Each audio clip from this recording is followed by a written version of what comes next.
Hello hi, welcome back to my YouTube channel. तो आप सभी को नमस्कार दोस्तों, और सभी भाइयों एवं बहनों को राधे राधे। तो आज के इस नए वीडियो में हम आप लोगों के साथ डिस्कस करेंगे फिजिक्स की वो स्ट्रेटजी जिससे न्यूमेरिकल्स टैकल नहीं होते। जैसे अगर हमने पूरे लेक्चर्स सही से कर लिया फिर भी जो हम न्यूमेरिकल्स करते हैं, यानी जब न्यूमेरिकल्स सॉल्व करते हैं तो न्यूमेरिकल्स बनते नहीं। चाहे हमने लेक्चर्स कर लिए, शॉर्ट नोट्स बना लिए, लेकिन जो न्यूमेरिकल्स हैं वो हमारे नहीं बनते। तो इसके लिए मैं स्ट्रेटजी डिस्कस करूँगा और आपको एक न्यूमेरिकल सॉल्व करके भी बताऊँगा। तो आइए देखते हैं। तो आइए फिजिक्स की न्यूमेरिकल सॉल्विंग स्ट्रेटजी को डिस्कस करते हैं। इसमें मैंने नीट 2025 का जो पेपर हुआ था उसमें का एक न्यूमेरिकल क्वेश्चन, फिजिक्स का नॉर्मल क्वेश्चन लिया है। वैसे तो बहुत सारे टफ क्वेश्चन थे, लेकिन मैंने समझने के लिए एक नॉर्मल क्वेश्चन लिया है, जिसमें अगर आपने ठीक ठाक वो चैप्टर पढ़ लिया है और उसके बेसिक कॉन्सेप्ट्स आपके क्लियर हैं और इजी क्वेश्चन है, मॉडरेट है, बहुत ज़्यादा टफ नहीं है, मैं इजी लेवल पर बात कर रहा हूँ। फिर अब जब आप इजी क्वेश्चंस को टैकल करने लगेंगे, इजी क्वेश्चंस को सॉल्व करने लगेंगे, तो आपको खुद ही अपने आप स्ट्रेटजी डेवलप करेंगे कि जब हार्ड क्वेश्चन आएगा तो हमको कैसे उसको करना है। तो आइए फिर देखते हैं। जैसे ये क्वेश्चन है, नीट 2025 PYQ है। तो इसमें इस क्वेश्चन में जैसे है, an electric dipole with dipole moment 5 into 10⁻⁻6 coulomb metre is aligned with the direction of uniform electric field of magnitude 4 into 10⁵ newton per coulomb. Electric field दिया हुआ, the dipole is then rotated. अब सबसे पहले जो आपको है कि question में जो डाटा दिया हुआ है उसको आपको हाईलाइट कर लेना है, क्योंकि क्वेश्चन का जो आंसर है वो उसी डाटा से ही आएगा। उसके बाद उसके साथ साथ आपको क्वेश्चन को भी अच्छी तरह से रीड करना है, समझना है। ऐसा नहीं कि आपने एक बार जल्दी से पढ़ लिया, फिर पढ़ा, फिर भूल गए। नहीं, एक बार आप पढ़ें क्वेश्चन को, लेकिन को अच्छी तरह से समझ कर पढ़ा। The dipole is then rotated through an angle, अब ये एक data 60 degree with respect to electric field the change. अब ये भी यहाँ भी गौर करने वाली चीज है कि क्या निकालना है। अब देखिए आपको क्या करना है। सबसे पहले आपको जो डाटा दिया हुआ, अगर अब ये जो क्वेश्चन है आपका दोस्तों, ये जो क्वेश्चन है इलेक्ट्रोस्टैटिक चैप्टर का, इलेक्ट्रोस्टैटिक्स क्लास 12। अब जो 11th वाले देख रहे हैं वो स्ट्रेटजी देख लें, लेकिन जब वो ये चैप्टर पढ़ेंगे तो उन्हें पता चल जाएगा कि ये इजी क्वेश्चन है उसका। फिर उसके बाद क्लास 12th का है, आपने इसके लेक्चर्स कर लिए हैं, डीपीपी कर लिया है, एक बार पढ़ लिया, तब इस क्वेश्चन को कैसे टैकल करना। अब आप अगर आपने इसको कभी पढ़ा ही नहीं तो आपको ये क्वेश्चन करने में तकलीफ होगी, आप नहीं कर पाएंगे। लेकिन अगर आपने पढ़ लिया है तब मैं आपको टॉपर्स स्ट्रेटजी बता रहा हूँ कि इजीली आप कैसे न्यूमेरिकल को टैकल करेंगे। तो ये हमने पॉइंट आउट कर लिया, इलेक्ट्रोस्टैटिक्स का है, क्लास 12th से ये फिजिक्स का न्यूमेरिकल हमारे पास है। अब देखिए हमको क्या करना है। सबसे पहले इसमें ये डाटा डाइपोल मोमेंट, अब डाइपोल मोमेंट को हम डिनोट करते हैं पी से। तो यहां पर आपको पी लिख लेना है, दिया हुआ है 5 इंटू 10⁻⁻6 कूलम्ब मीटर। ये लिख लिया आपने, सेंटीमीटर नहीं है, कूलम्ब मीटर।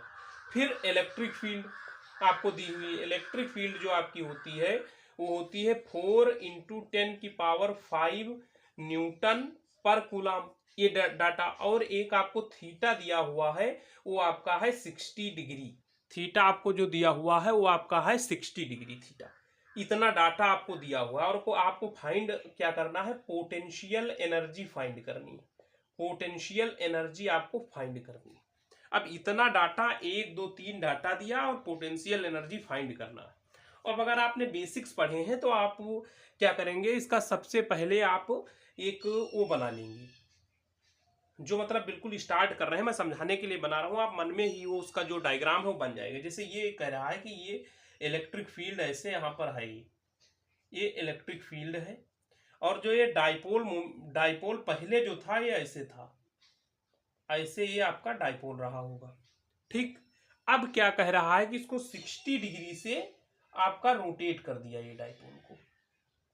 पहले इसी के डायरेक्शन में था ये डाइपोल, अब इसको यहाँ 60 डिग्री से रोटेट कर दिया आपका, तो आपका पोटेंशियल एनर्जी में कितना चेंज हुआ ये आपको बताना। अब 1 2 3 और ये 4 और एक डायग्राम, ये इतने स्टेप्स आपने जब कंप्लीट कर लिए, अब आपको क्लियर हो गया आपको क्या करना है। अब आपने देखा कि आपको फार्मूला लगाना है, जो कि सभी टीचर्स ऑलमोस्ट हर जगह आपको ये फार्मूला बताया जाएगा। अब सबसे पहले आपको change in potential energy, change in potential energy का जो फार्मूला है वो होता है P into e cos θ1 minus cos θ2। आपने अच्छी तरह से फार्मूला याद किया।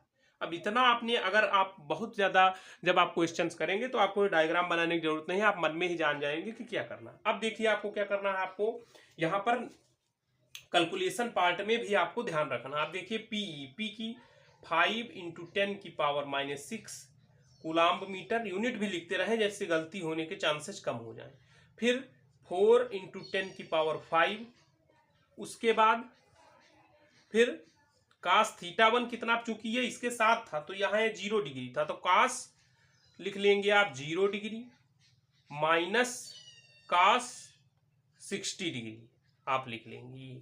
अब देखिए यहाँ, अब आप सॉल्व करेंगे, 4 5 जा 20 यहाँ आपका हुआ, इंटू 10 की पावर 5 और 10 की पावर -6, तो कितना हुआ 10 की पावर -1, और कास 0 डिग्री आपका 1 होता है, माइनस कास 60 डिग्री 1/2 होता है। अब यहाँ ये आप देखेंगे तो ये कट जाएगा, तो यहाँ बचा 2 इंटू ये इतना 2 आपका होगा, ये 1 माइनस 1/2 1/2। अब यहाँ से आपका आंसर जो आया 1 आया। अब चूंकि ये पोटेंशियल एनर्जी था तो ये 1 जूल आया है आपका, 1 जूल, तो 1 जूल आपका ये क्या है आंसर आ गया।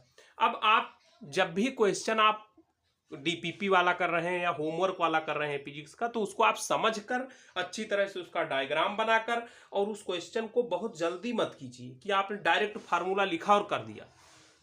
आप उसको समझकर और पूरी तरह से अच्छी तरह से ये देखिए कि आखिर ये फार्मूला क्यों लगाया, इसमें ये क्वेश्चन क्या पूछ रहा है, ये सारी चीजों को आप में ध्यान में रखकर और क्वेश्चन को सॉल्व करिए। क्वेश्चन पूरी तरह से आपका सॉल्व होगा। और जो फिजिक्स है रट्टाफिकेशन पर वर्क नहीं करती। हाँ ये बात है कि आपको जो फार्मूला है वो तो याद करना पड़ेगा, लेकिन जो न्यूमेरिकल पार्ट है या कंसेप्चुअल पोर्शन है उसको आपको अच्छी तरह से समझना पड़ेगा। तो आशा करते हैं कि आपको ये जो स्ट्रेटजी मैंने बताई ये समझ में आई होगी।